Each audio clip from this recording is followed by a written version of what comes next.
I like a lot of movies from the late 80s and early 90s, but I've never seen Top Gun all the way through. I've tried to watch it a few different times, but I've always gotten kind of bored with it. That being said, when I saw that this game was available to try out, I thought it sounded kind of interesting. There have been video games, actually countless video games based on the movie, but with the GameCube, maybe the game could actually be good. So I'm going to jump into a jet and play Top Gun Combat Zones.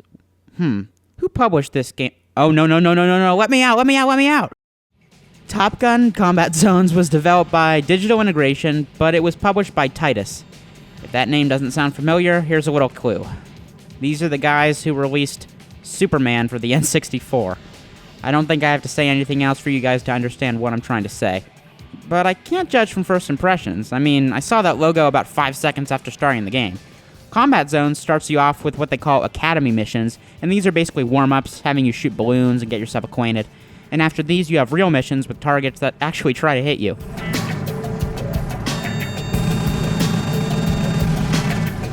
Gameplay in Combat Zones is actually much more arcade-like than I expected.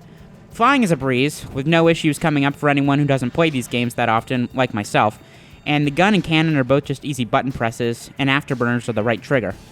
The game's control may be pretty easy, but I was surprised by how smooth it was. For guys known releasing a lot of crap over the years, at least I can play the game. Shooting is simple, locking on is automatic, and doing different maneuvers really just uses the left stick, but this does lead to a little problem. The game is actually a little too easy. I didn't have the game on a high difficulty, but enemies don't really seem to have any strategy to take you down together, and with all of the weapons at your disposal, it can get a little boring. You can pretty much spam your rockets at everything you'll see, and you'll win.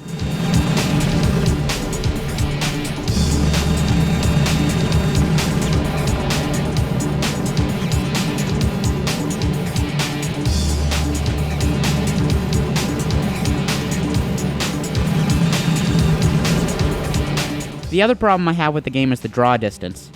There's a constant fog and smoke effect which really doesn't serve a purpose except to hide enemies from you and rendering, so a good portion of your time will be spent just flying around looking for planes that you can't see. For the clouds, it makes a little bit more sense, but not for everything else. It's just there to take some stress off the engine. The game engine, not the jet engine. Combat Zones is actually not a bad looking game though. Planes, guns, and effects all look decent, not spectacular, but not bad, and environments do actually look okay. Voiceovers are pretty bland though, and the music is really generic. It doesn't add that excitement that you expect in a game like this.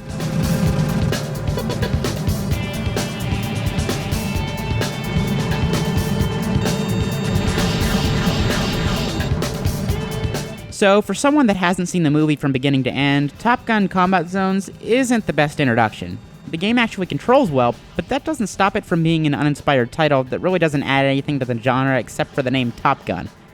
If you like flight games, though, this isn't a bad choice. Just don't expect anything special.